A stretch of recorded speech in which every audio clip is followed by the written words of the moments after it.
बाबूजी, ये तो आप ही का आशीर्वाद कि ये प्रिंटिंग प्रेस आपने मुझे दिला दी। नहीं बेटा, गुप्ता जी से प्रेस चल नहीं रही थी, उन्होंने तुम्हें बेच दिया।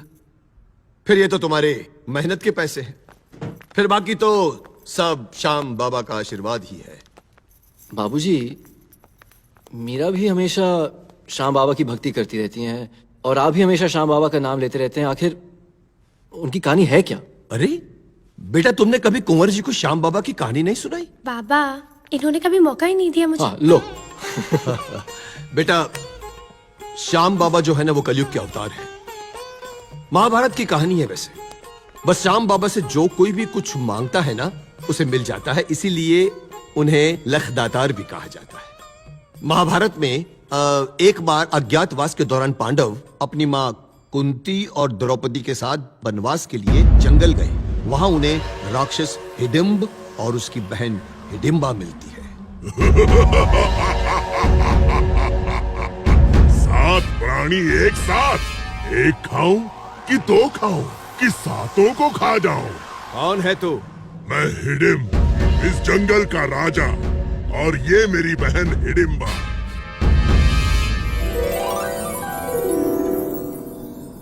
मैं तुम सबको खा जाऊंगा। अरे मूर्ख नराधम, कैसा भाई है तू? अरे तूने कभी अपनी बहन के ब्याह के बारे में नहीं सोचा? अरे जंगल में आने वाले सबको तू खा जाएगा तो तेरी बहन से विवाह कौन करेगा? मुझे अब तक कोई ऐसा बलशाली नहीं मिला जो मुझे हरा सके। मेरी बहन का विवाह उसी से होगा जो मुझे युद्ध में हरा देगा।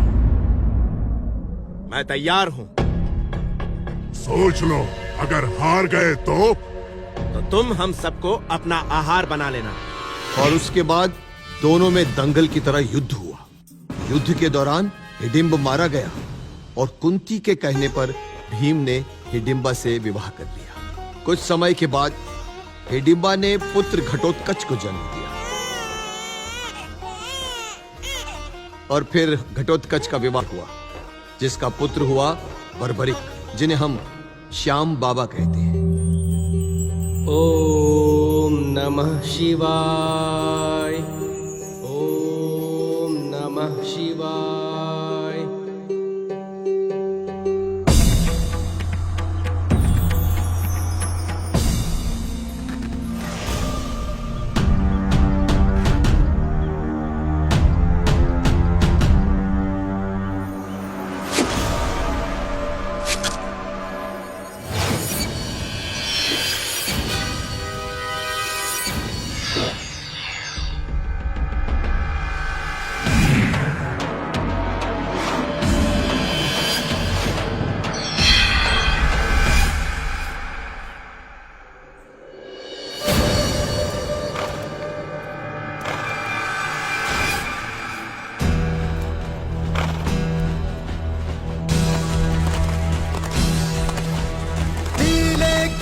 सवारी वो 3 बाण का धारी, गुरु है उसके कृष्ण मुरारी, जिस पर शिव की कृपा न्यारी। नाम है उसका बर्बरिक, ये बलशाली सब पर भारी।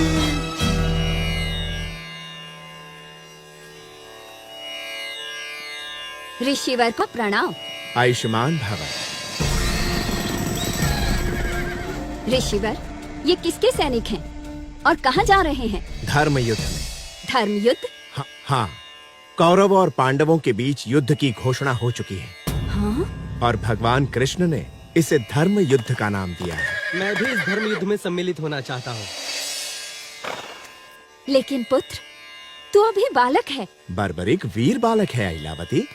यदि इसकी इच्छा है तो इसे धर्म युद्ध में सम्मिलित होने दो। माँ, मुझे आपका आशीर्वाद चाहिए। आशीर्वाद तो हमेशा तेरे साथ है, पर ये तो बता, तू किसकी ओर से युद्ध करेगा? जिसकी तरफ से आप कहेंगी माँ। वैसे पांडवों के पास ना सैनिक है और ना ही अस्त्र शस्त्र। पुत्र, तुम उनकी तरफ से युद्ध करना जो हारने वाले होंगे। तू हारे का सहारा बनना पुत्र। जो आज्ञा। और मैं उस दिन की प्रतीक्षा करूंगी जब तू मुझे युद्ध भूमि की घटनाओं का आंखों देखा वर्णन सुनाएगा। अवश्य माँ, मुझे आशीर्वाद दीजिए। आयुष्मान भवा। अब तो तुम्हारे मन की सारी शंकाएं दूर हो चुकी होंगी अर्जुन। युद्ध भूमि में कोई अपना और पराया नहीं होता। क्या अब तुम युद्ध के लिए तैयार हो?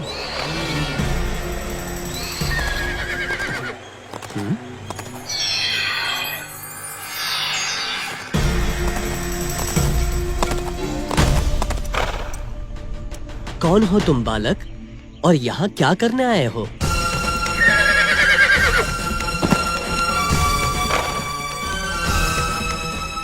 बताओ बालक। मेरा प्रणाम स्वीकार करें।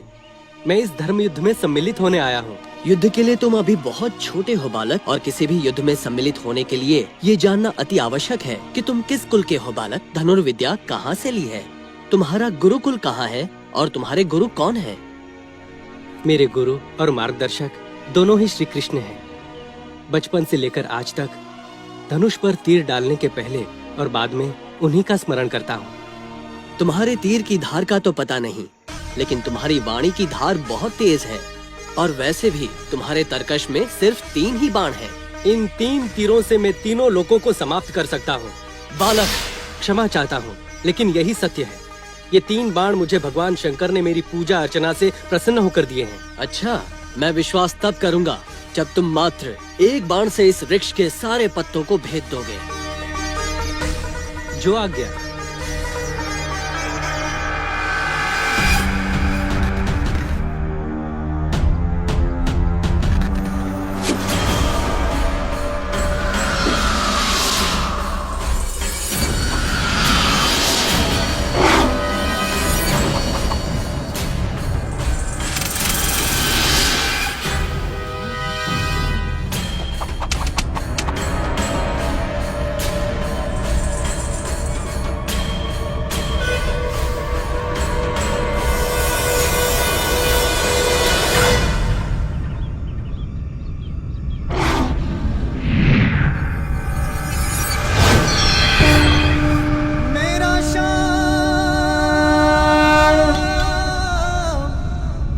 प्रभु, मैंने तीर को आदेश केवल पत्तों को भेदने का दिया है, ना कि आपके पांव को। क्षमा करें प्रभु, आप इस पत्ते से अपना पांव हटा लें। कौन हो तुम? मेरा प्रणाम स्वीकार करें प्रभु। मैं भीम पुत्र घटोत्कच का पुत्र बर्बरिक हूँ। बर्बरिक, इसमें कोई संदेह नहीं है कि तुम बहुत ही वीर और अच्छे धनुर्धर हो। लेकिन ये बताओ, युद्ध किसकी ओर से लड़ोगे? प्रभु, शिष्य तो मैं आपका हूँ, लेकिन मैं माँ को वचन देकर आया हूँ कि जो हारेगा मैं उनका साथ दूंगा। मैं हारे का सहारा बनूंगा। तुम्हारे विचार बड़े उत्तम है बर्बरिक, और जब तुम मुझे अपना गुरु मानते हो तो अपने गुरुदेव को गुरु दक्षिणा तो दी नहीं। प्रभु की जो आज्ञा। मैं वचन देता हूँ, आप जो भी मांगेंगे मैं वो दूंगा। सोच लो बर्बरिक। जी सोच लिया प्रभु। ठीक है, तो मुझे अपने शीश का दान दे दो। प्रभु, ये क्या मांग लिया प्रभु? क्या हुआ बर्बरिक? मैं तैयार हूँ प्रभु। बस एक विनती है कि मैंने माँ को वचन दिया था कि महाभारत के युद्ध का आंखों देखा वर्णन करूंगा। तथास्तु। धन्यवाद प्रभु, मेरे शीश का दान ग्रहण कीजिए।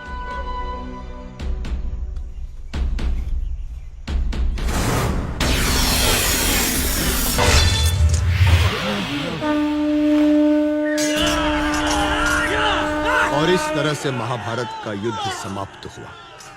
लेकिन भगवान श्री कृष्ण जानते थे कि अगर बर्बरिक इस युद्ध का हिस्सा बनता तो महाभारत का अंत कुछ और ही होता। इसलिए युद्ध समाप्ति के पश्चात वो पुनः बर्बरिक के पास पहुंचे। वीर बर्बरिक, ये बताओ, युद्ध में तुमने क्या देखा?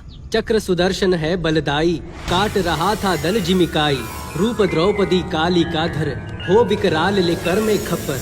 भर भर रुधिर पिए थी प्यासी, थी कृष्ण की लीला ये सारी। इस संसार में तुमसे बड़ा दानी कोई नहीं बर्बरिक।